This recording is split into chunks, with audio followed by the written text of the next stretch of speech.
So, nakarating na ako sa Airbnb namin dito sa Ubud, Indonesia. Merong mga pagkain dito. Dahil favorite ko ang Thai green tea, nag-order tayo guys. Ayan.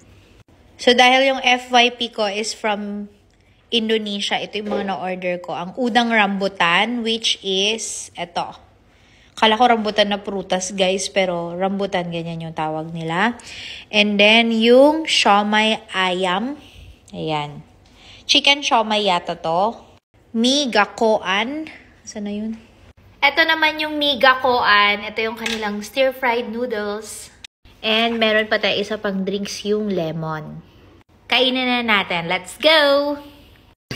Bangkok sauce. I think this is chicken chili. Ayan, lagyan natin ng konting sauce. Wala pang 5 minutes. Hindi ka masyadong sarap. Next is yung siomai.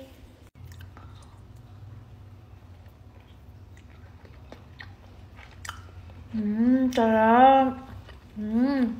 Ba't may buto? Ano yun? Chicken ba to?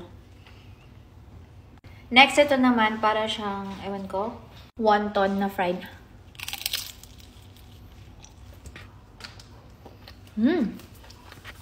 Lasang wrapper.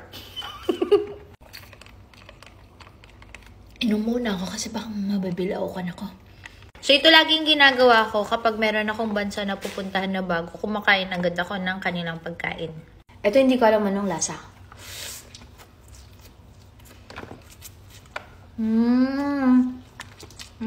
Sarap. Matamis na maanghang.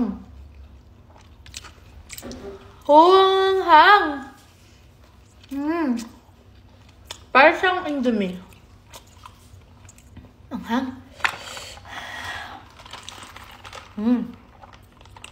Ayun lang yung mukbang natin, guys. Good night.